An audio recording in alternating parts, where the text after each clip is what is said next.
Evo, kar No, velja. izvolite, Evo, beseda je vaša, hvala. No, danes se bomo pač pogovarjali o tem problemu, ki smo rečemo debelost, ki je, zdaj tole sam kontinuo, takole naprej, ja. Evo, skratka, ta problem marsikoga spremlja skozi celo življenje, a ne, in problem je v tem, da smo se pogosto lotevali tega problema zelo na en tak preveč enostaven način, a ne. Saj vemo, šli smo zdravniku, zdravnik je rekel, gospa ali pa gospod, shujšati bo potrebno, a ne, kje je bil pa recept? Recept je bil ponavadi manj jej, pa več gibaj, a ne. Ampak ta problem je prekompliciran, da se bi ga reševali samo s hujšanjem, a ne, in zato se potem ljudje lotevajo raznih metod, a ne, taki in drugačni, veste, po medijih so bili pa razni oglasi, kako hitro pride do sanjske postave, a ne. Ampak debelost je prekompliciran in prezahteven kompleksen problem, da se bi ga torej reševali samo na tako enostranski način, a ne. In zdaj, kaj je sploh debelost? Kdaj nastane? Torej, če mi pojemo več energije, se opravičujem, samo tulele okno zaprem. Če mi pojemo več energije, več kalorij, kot jih naše telo potrebuje za delo organizma, a ne, pa za gibanje, se začne ta energija kopičiti, a ne, odvečna energija kopičiti v maščobnih celicah, maščobne celice se pa kopičijo seveda v maščobnem tkivu, tako ga vsi vemo, kje se nam kopiči, ali v trebuhu ali periferno, a ne. Problem je takrat nastopi, ko se ta maščobno tkivo, maščevje, tako spremeni, tako bolezensko spremeni, ko se tako poveča njegova velikost celice, maščoba, da zboli, postane patološko bolezensko, a ne, in izloča številne škodljive proteine, izločke, ki seveda potem škodujejo našemu zdravju. Zato je zadnjih 20 let Svetovna zdravstvena organizacija pa vse te organizacije, ki se res ukvarjajo z debelostjo, opredelilo debelost kot kronično bolezensko stanje, a ne. In tako stanje seveda potrebuje zdravljenje na čisto na enak način kot ostale kronične bolezni, tako kot arterijska hipertenzija, a ne, pa sladkorna bolezen ali pa astma, a ne. Ravno tako je zdaj seveda po novem taka osnova oziroma način zdravljenja te debelosti tudi v tej stvari, a ne. Se pravi, problem je zdravljenje, debelost moramo zdraviti, samo kako zdraviti? Recimo za diabetes imamo zdravila, za hipertenzijo imamo zdravila, za astmo imamo zdravila, kaj pa za debelost, a ne? Za debelost nimamo mi ene tablete, ki bi jo vzel, pa bi se ta problem rešil, a ne. Zakaj? Zato, ker je preveč kompleksna zadeva, a ne. Zdaj debelost, a ne, so poznali že, glejte, koliko let, 1000 let pred Kristusom, a ne, ampak seveda takrat je bilo to en tak sporadičen, posamični primeri so bili, kaj pa danes? Danes obstaja debelost en tak svetovni problem. Ne samo v razvitih državah, ampak tudi v razvijajočih državah, a ne. Tule, ko gre tale, Severna Amerika, Kanada, Južna Amerika, a ne, vse te države, Srednja Evropa, vse to, Avstralija, tulele je problem debelosti zelo velik, a ne. Pa ni problem samo to, da je ta populacija debela, problem je celo v tem, da tisti, ki so bili nekoliko prekomerno telesno težki, postanejo z leti vse bolj težki, vse bolj debeli. In veliko je tudi ljudi, ki imajo ekstremne oblike debelosti, a ne. Se pravi, vsa leta, a ne, ko se ukvarjamo s to debelostjo, se pravi zadnjih 30 let, saj to ni bilo pred letom 60, a ne, če ste kakšni starejši poslušalci tukaj, to ni bilo toliko problem v debelosti. Zadnjih 30 let ta debelost a ne, in tisti, ki so debeli, kakor sem rekla, postajajo še bolj debeli. Se pravi, nekaj narobe k pristopu k debelosti, a ne. Zakaj je debelost tako kompleksen, tako zakompliciran problem? Debelost ne nastane samo takrat, oziroma ni posledica samo povečanega vnosa ali pa energije, povečanega vnosa hrane, pa zmanjšane porabe energije, a ne. Na debelost, glejte, kaj vse vpliva, a ne. vsi ti dejavniki, nastopajo zadnjih 30 letja zelo, zelo globalno in zelo povečano obsegu. Proizvodnja hrane se je spremenila, Vsi vemo, kaj imamo danes, eno široko ponudbo visokokaloričnih izdelkov na policah, Mislim, ponudba se kar vrsti. Hranske navade prebivalcev so se spremenile. Sam pogledamo velikost krožnikov, Kako je bilo recimo pred 3 desetletji, so bili že velikost krožnikov manjše, kakor je zdaj, primer se je povečal, Ljudje, namesto da bi imeli red v prehrani, ponavadi, ker so utrujeni, nimajo časa za hrano, pridejo iz službe in zadnji in najboljši obrok je ponavadi zvečer, In namesto da bi potem organizem ponoči se obnavljal, melje hrano in vsa ta odvečna energija gre v maščevje. Potem psihološki dejavniki, koliko ljudi je danes v enem stresu, so nesrečni, znervirani, imajo slabo samopodobo, depresijo in iščejo tolažbo v hrani, In ponavadi je tista hrana, ki najbolj pomirja, pa takrat, seveda, ko se uživamo to hrano, je sladka in mastna hrana, In sedeč način življenja, koliko ur danes presedimo. In a veste, sedenje, pravijo, da je novodobno kajenje. Sedenje ima v bistvu koliko čisto neodvisnih stranskih učinkov na zdravje človeka. Preveč sedenja, Otroke pripeljamo praktično marsikdo do šole z avtomobilom, namesto da bi še včasih smo hodili peš ali pa s kolesom, In potem socialni vplivi, to, da smo ljudje, mogoče tudi mesta, ta nabita stolpnice, okolje, ko ni pravega okolja, ko ni igriščko, verjetno sicer v zadnjem času se premika v boljši smeri, ko so kolesarske povezave slabe, ko je navaren kolesar, Vse to vpliva na to, da človek pridobiva na telesni masi, In za vsem tem pa vsakem človeku stoji na genetika, tisto, mi sabo prinesemo na svet, Mislim, mi imamo vsaj 200 genov, zapisov v svojih celicah, v svojem organizmu, ki določajo, ali bomo bolj nagnjeni k debelosti ali manj nagnjeni k debelosti, Vse to se nekako genetsko prenaša iz roda v rod. Tako da pogledamo, če vprašamo nekoga, ki ima težave s povečano telesno maso, pa vprašamo, a so bi kdo od vaših staršev imel podobne primere in pa težave, In sigurno bojo to pritrdili, da je nekdo v sorodstvu že pač imel težave z debelostjo. Glejte, kar je zelo povedno, ko smo govorili, kako nas naše okolje, kar ponuja te visokoenergijske izdelke.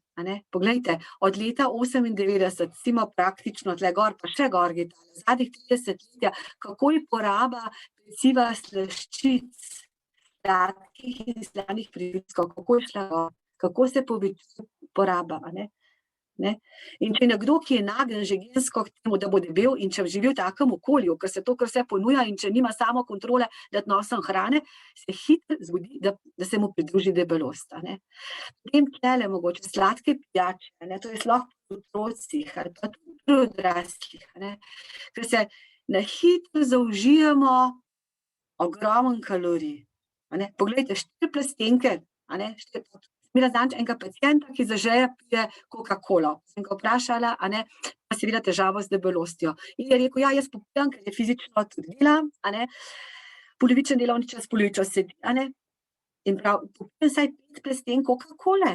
Poglejte, koliko je to kalorij, približno to, kot v tej pijači, To je v bistvu že dnevni kalorijski odnos za enega sedečega, Sprav, kako hitro mi tekoče kalorije zaužijemo, pa seveda odvečne kalorije gre pa potem v maščevje. Zdaj pa vse ta odvečno maščevje seveda dela škodo našemu organizmu. To je samo taka slikca, jo bom poslovenila, kaj so zapletiti odvečnega maščevja. V bistvu deluje od glave do pete, vpliva na naše organe in seveda so na udaru zaradi debelosti najbolj srce in ožilje, potem jetra imamo zamaščena, potem lahko se tudi trebušna slina vname zaradi tega, lahko dobimo žolčne kamne od tega in seveda je debelost žal pogosto vzrok določenih vrst raka. Predvsem pri ženskah v pomenopavzi, ki imajo pridruženo debelost, se pogosto pridruži tudi rak dojk. Seveda potem maternica, prostate, ledvic, črevesje, požiralnik, slinavka, jetra. To so vsa mesta, kjer lahko karcinom sklije zaradi povečane debelosti. Potem pa seveda zelo pomembno, ko vsi vemo, da je debelost glaven dejavnik tveganja za sladkorno bolezen, za povečan holesterol v krvi, hipertenzijo, krvni tlak se zviša, če smo debeli, potem ginekološke težave, predvsem pri mladih ženskah so težave z rodnostjo in pa seveda lahko vidimo, da imajo ljudje, ki imajo povečano pridruženo debelost, tudi pogosto težave s koleni, pa obrabo sklepov v gležnjih, pa venski zastoj krčne žile, v bistvu zaradi same statike in teže. In ne nazadnje, ker je tudi zelo pomembno, stanje bolezenske debelosti vpliva tudi seveda na razpoloženje. Marsikdo je zato depresiven, anksiozen, ne more se zbrati, ne more delati, kronično utrujen in to moramo vedeti, da je to res pogosto vzrok od teh zapletov maščevja. Zdaj pa, kaj določa zdravje človeka? Kdaj pravimo, da je človek zdrav? Kaj pomeni zdrav? Zdrav, da smo mi zdravi, moramo vedeti, da ne pomeni nekaj, da se mi stehtamo, pa rečemo, zdaj bomo mi zdravi, če bomo imeli recimo 80 kilogramov, pa smo zdravi. To ne pomeni. Mi moramo vedeti, kakšna je sestava človeka, kožo, kaj se dogaja. Glejte, te dva imata enako telesno težo, ampak eden ima toliko kilogramov zaradi maščevja, drug pa zaradi mišic. Ker zdravje človeka določa njegova telesna sestava. In če je važno, da vemo, da je mišica je ključen organ v telesu, ki določa, koliko smo mi zdravi. In nekako 40 do 60% telesne sestave, človekove sestave je mišica. In mi moramo skrbeti, ne glede na koliko imamo mi maščevje, na to, da ohranjamo mišico, ker mišica nam zagotavlja ne samo gibljivost, kako bomo kasneje vedeli, ampak je tudi pomembna rezervoar gradbenega materiala za vse naše celice v organizmu. In še enkrat tukaj, ob enaki višini in ob enaki teži je sestava telesa lahko čisto drugačna. Sprav, ne moramo enemu reči, da je debel po teh kilogramih, a je debel, pa ni debel, ta ima pa mišic toliko. In kako bomo mi, kako nas naše maščevje bremeni naše zdravje, je seveda odvisno tudi, kje je razporejeno maščevje. Če imamo mi takole maščobo razporejen po ženskem tipu, ker vemo, da ženske imamo bolj obložene boke, ne bomo tako ogroženi zaradi debelosti za zdravje kot tale možak, oziroma kadar se nam maščoba kopiči okoli pasu. Ta maščoba, ki se kopiči okoli pasu, je najbolj nevarna za zdravje človeka. Ta maščevje res izloča ogromno škodljivih snovi, ki seveda povzročajo te zaplete na številnih naših organih. Kdaj rečemo, da je ta obseg pasu v tej meri povečan, da že lahko ogroža zdravje človeka. Poglejte, kako hitro v ženskah pri 80 centimetrih se že začne ogroženo za zdravje zaradi debelosti povečevati. Zelo se povečuje, kadar je obseg pasu pri ženskah večji kot 88 centimetrov oziroma pri moških pri 102 centimetra. Ampak verjemite mi, da je zelo malo, vidim pri mojih pacientih, oseb sploh starejših letih, s tem obsegom pasu. Zdaj, ko smo rekli, da zdravje človeka predvsem določajo mišice, ne glede na telesno težo. Dajmo pogledati zakaj nam sploh pomenijo mišice v telih, zakaj imamo te mišice, zakaj so tako pomembne. Glejte, v glavi je naše telo sestavljeno iz mišic pa kosti, nekaj zaloge maščobe moramo imeti. Mišice nam omogočajo gibanje, moč, da lahko dihamo, pa tudi ravnotežje so pomembne. Sploh starejši, ko smo, bolj moramo in skrbeti za naše mišice. Ne samo to, mišice, smo rekli, so glavni rezervoar beljakovin, se pravi substance, noter v mišicah imamo mi gradbene elemente za vse naše celice. Torej, ne glede na telesno težo, skrbimo za to, da bomo naše mišice, da bomo imeli čim dlje ohranjene skeletne mišice. In ne nazadnje, če imamo mi zadost mišic, ne glede na to, da imamo nekaj več maščevja, to je maščoba, tudi mišice, nas ta skeletna mišica, ker mi gibamo, ko se sprehajamo, ko telovadimo, izloča spet ene tako koristne snovi svoje mišice, ki deluje res zaščitno pri arteriosklerozi in nas varuje pred temi maščevja, in ima res številne ugodne učinke na zdravje posameznika. In to čisto na vse organe, na možgane, deluje zaščitno proti upadu, proti zmanjšanju spomina, zaščitno proti depresiji, anksioznosti, seveda vse druge dobre učinke na vse organe in organske sisteme v našem organizmu. Zdaj, kaj pa je problem? Problem je, da se naša sestava telesa z leti spreminja in da v bistvu smo že fiziološko, s starostjo mi izgubljamo mišico. Najbolj, po 50. letu, ko po menopavzi, ko se pride do spremembe hormonov, s staranjem, kar nekako skoraj do kilo mišic gubimo na 10 let. Če smo pa bolani, takrat pa sami veste, če kdo imel že kako malo hujšo bolezen, pa če je mogel ležati, kako je krha, kako težko potem ostane, kako mišice oslabijo. In glejte, kako pride do 90. leta, v bistvu kar do 50% izgube mišične mase. In takole, če pogledamo, v istem volumnu roke je ta oseba, ki giba, ima zadosti mišic, ki ne giba, se mu nabira maščob in mišica izginja. Seveda, izguba mišic pomeni tudi, da smo mi bolj krhki in če padamo, seveda kost nima opore in pride do izgube oziroma do zloma ali pa do zloma roke, zapestja, ker mišica in kost gresta vedno z roko v roki. Že tukaj ne rečem, še enkrat poudarjam, prosim, skrbimo za našo mišico, za mišično maso. Bom pa tudi kasneje povedala, kako skrbimo zanjo.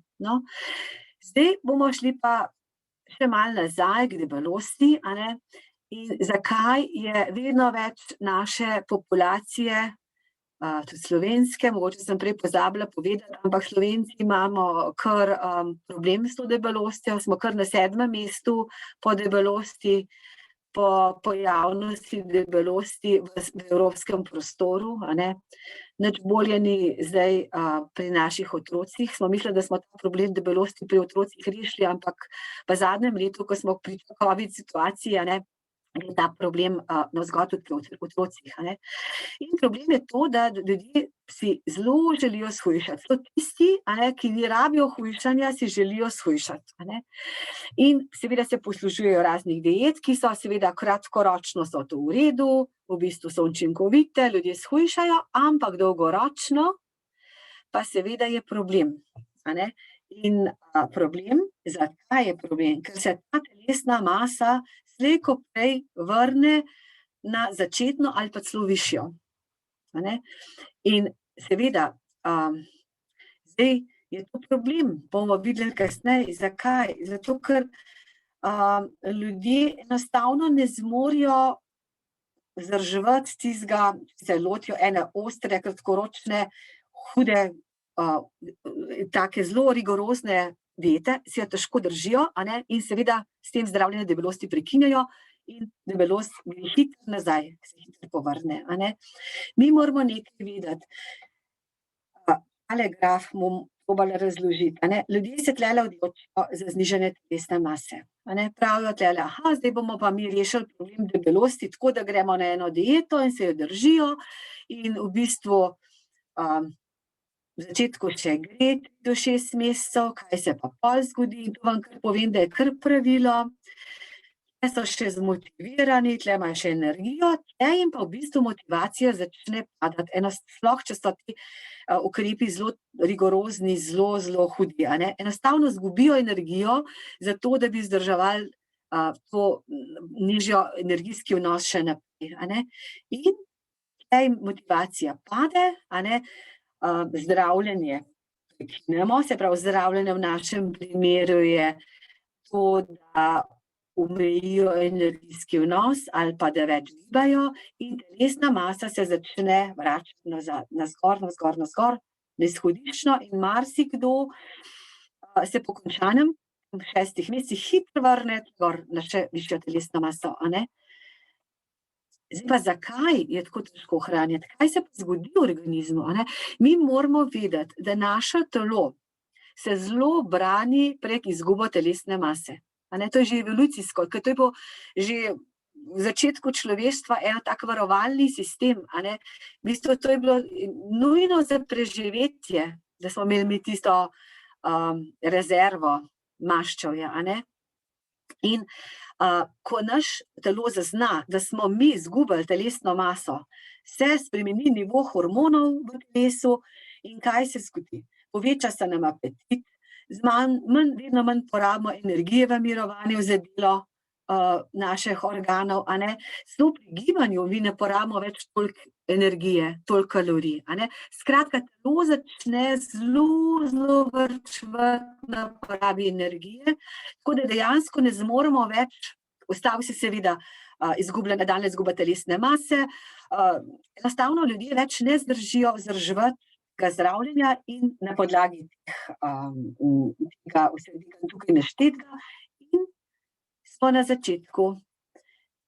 Smo pri učinku, ne vem, če ga verjetno smo že vsi slišali o tem, a ne, ko pride takole, a ne, tle na slikicah, takole, tale gospa se je odločila, da bo shujšala 3 do 6 mesecev, je spravila recimo toliko kilogramov navzdol, potem pa zaradi vsega naštetka apetit se poveča, ne zmore se več upirati spremembam v organizmu in evo, poseže spet po mastni hrani, sladki hrani, neprimernem režimu prehranjevanja in teža je prišla spet nazaj, a ne. In to je vzorec jojo učink in verjemite mi, vprašamo ki imajo težave z debelostjo, mi marsikdo reče, če bi jaz vse te kile združil, ki sem jih že shujšal, danes bi bil že malo manj kot podhranjen, a ne. To je vzorec, ki je pa zelo škodljiv za zdravje človeka, a ne. In ponavadi je vzrok tega jojo učinka, da se ljudje lotijo prenizkokaloričnih in nizkohranljivih diet, a ne, in zelo omejujejo živila. In kakor sem rekla, tega ne zmore na dolgi rok, a ne. Sicer pride do zmanjšanja maščob, ampak a veste, če mi organizmu ne damo zadosti energije, a ne, in če zelo omejimo energijski vnos, se ne zmanjša samo maščoba, ampak se zmanjša tudi mišična masa, a ne. In ko se mi ponovno zredimo, se nikoli ne povečamo telesne mase na račun mišic, ampak na račun maščobne mase. Tako da na koncu pride v tem, a ne, da se pridobi ogromno maščobne mase, ob tem pa izgubimo mišico, a ne. Glejte tile slikice, a ne. Tale ima zadosti mišic, tale po jojo efektu, a ne, ker je neprestano hujšal, pa še malo starejša gospa je ta oseba, a ne. Glejte, koliko mišic je izgubila, a ne. Maščevje, koliko ima maščev, mišice pa koliko boro malo, a ne. In posledice tega stalnega nihanja telesne mase so sigurno zapleti je večja pojavnost srčno-žilnih bolezni, diabetesa, sladkorne bolezni, a ne, žolčni kamni in nenazadnje so te osebe vedno in znova nihajo v razpoloženju, več je depresij, niso zadovoljne svojo samopodobo, tako da v bistvu je vpliv na zdravje tega dietiranja, jojo dietiranja zelo boren in že zato bi mogli mi pristopati k obravnavi debelosti, tako kot je bilo na začetku napisano, namesto hujšanja, dajmo raje regulirati telesno maso, a ne? V tem smislu, da znižamo telesno maso na ta način, da ohranjamo mišice. A ne? In kako pa naj to naredimo? A ne? Zdaj vedno si dajmo pač s ciljem pristopa k našemu telesu, da je prvi cilj je ohraniti naš zdravje in ne izgubiti kilogramov na tehnici, a ne? Mi moramo izboljšati zdravje, tudi če imamo kakšno kilo več, a ne? In to ne pomeni, da moramo shujšati, sploh če smo že malo 30 plus, a ne, da bomo zdaj se pa lotili, pa želeli izgubiti telesne mase v take številke, da so nemogoče, a ne, pa da bi, a ne, ampak gledajte, že 3 do 5% izguba telesne mase pomembno izboljša zdravje posameznika, a ne? Ampak ne samo zmanjšati, recimo, če sem majčka, to se praktično lahko pri določeni osebi par kilogramov, a ne, na tehnici, a ne, izgubiti telesno maso na način, da lahko tudi vzdržujemo to nižjo maso skozi daljši čas, a ne, da ne pride do tega ponavljajočega nihanja telesne mase, ker to je škodljivo. Nihanje telesne mase je škodljivo. Raj manj, pa to vzdrževati, a ne. Zdaj kako? A ne? Zdaj, a veste, mi moramo biti vsako spremembo motivirani. V bistvu se vse začne s tem, da se imamo radi, da se spoštujemo, da imamo radi svoje telo, a ne? In da ga v bistvu čuvamo in ne delamo škodo našem telesu s kakšnim rigoroznim hujšanjem. Ne? V bistvu ni nič posebnega, a veste, v tem, kar vam bom zdaj povedala, a ne? Ampak je pa težko, to so velike spremembe z majhnimi koraki, a ne?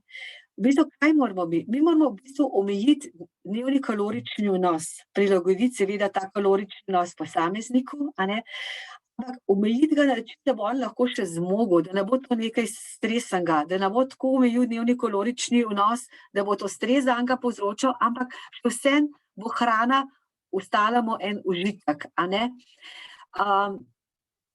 Večnost hranjenja, a ne, da se takrat, ko jemo, da jemo, a ne, in seveda, kar ko pojemo nekaj, a ne, se pravi, dajmo tisto energijo spraviti v pogon, da porabimo to energijo, kasneje malo več, a ne, seveda povečano telesno dejavnost in pa seveda ključno je, seveda, da naše vedenje, spremembo hranjenja pa gibanja v bistvu samo kontroliramo, a ne, in seveda, ker smo danes v družbah, ker smo pod skalnim enem kroničnem stresa, moramo zato tudi uravnavati stres.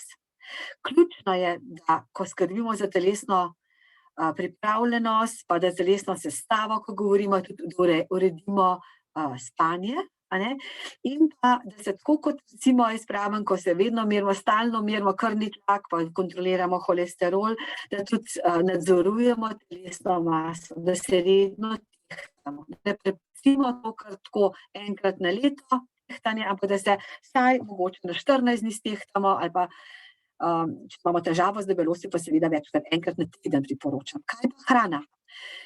Se pravi, ni diet, a ne? Diet ni. Diete so kratkoročno učinkovite, dolgoročno delajo škodo. Kar je potrebno, da vemo pri prehrani, je potrebna izmernost in samokontrola vnosa.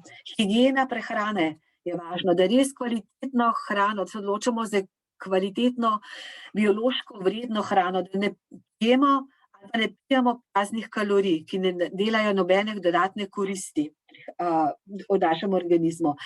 Režim prehrane, nujno, vsaj te glavni obroki znotraj 12 ur.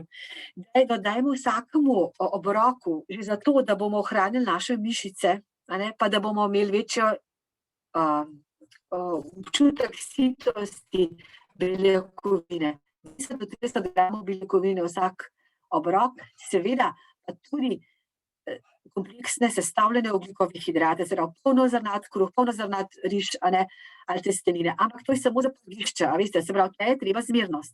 Čas za hranjenje, ne nekaj na hitro, a ne, a veste, dostikrat vsaj zaposleni na hitro vse hranijo, a ne, treba se usesti čas za hranjenje, a ne. Smo že povedali, a ne, nadzor nad vnesenimi kalorijami, a ne, lahko si mogoče za samo evaluacijo, zato imamo en tak nadzor, pišemo tudi dnevnik, a ne, prigrizki, moramo biti čuječi, da ne vnašamo teh praznih kalorij, predvsem ne tekočih kalorij. Mediteranska prehrana se zelo priporoča, verjetno ste v prejšnjih predavanjih že kaj slišali o tej mediteranski prehrani, ampak to so ribe, oljčno olje, zelenjava, zmernost pri sadju, režim, seveda pa tudi mediteranski način življenja. A veste, tako kot smo rekli, počas, umirjeno, urediti si stres, a ne, oziroma pač znati soočati se s stresom, a ne, in kar je pri debelosti zelo pomembno, gledati, kaj je vzrok povečanega vnosa hrane. Dostikrat je pri debelosti vzrok čustveno hranjenje, ko se ljudje hranijo z sladkimi, kot sem rekla, in mastnimi živili, zato, da se nekako pomirijo. A ne, prehrana, glejte, kot sem rekla, beljakovino, če imamo težavo z debelosti, zadosten vnos beljakovin in pa prehranskih vlaknin. Ne. Zdaj tlele samo ena tabelica, koliko živila, koliko beljakovin. Zdaj, če gledamo 1 gram beljakovin, smo rekli, na kilo telesne teže posameznika, če je nekdo recimo 80 kilogramski, a ne, 80 gramov beljakovin na dan ne použije, a ne, lahko rečemo, da lahko jajček zjutraj, pa še kakšen, pa mogoče kakšen jogurt, a ne, pa meso ali pa ribe za kosilo, če za zvečer imamo kakšno lahko obliko ali skute, zelo priporočamo, pa zelenjave zraven, a ne, se pravi, vsak obrok naj ima, ne glede, zdaj govorim splošno, a ne, tudi za ohranjanje mišične mase, vsak obrok naj vsebuje beljakovine. Kar je pri dosti zelo važno, da ločimo kdaj smo res lačni, zdaj smo lačni zato, ker smo porabili naše energijske zaloge, a ne, in kdaj smo čustveno lačni, kdaj jemo kar tako, zato ker smo žalostni, živčni, nervozni, a ne, in to moramo prepoznati, a ne. Skušajmo, jaz vedno pravim mojim pacientom, bolnikom, dajmo se pa, kdaj res morate prepoznati ta občutek, kdaj smo res lačni, a ne. Glejte, ker smo res lačni, da res rabimo energijo, takrat lahko pojemo karkoli. Fizična laka ni zahtevna, a ne, in lahko nehamo jesti, ko smo siti. In siti se počutimo zadovoljni, a ne. Čustvena hrana, čustveni lačni, pa pravzaprav sploh nismo fizično, ni potrebe po dodatnem energijskem vnosu, to pomeni, takrat bi seveda radi jemo točno določeno hrano, a ne, in na koncu ima en slab občutek. Jemo in na koncu ne pride ti zadovoljstvo, ampak en občutek, da pa smo spet šli v hladilnik, smo si, namesto da bi vzeli solato ali pa skuto, pa smo poprijeli pa eni slaščici, a ne. Še gibanje. Gibanje je zdravilo.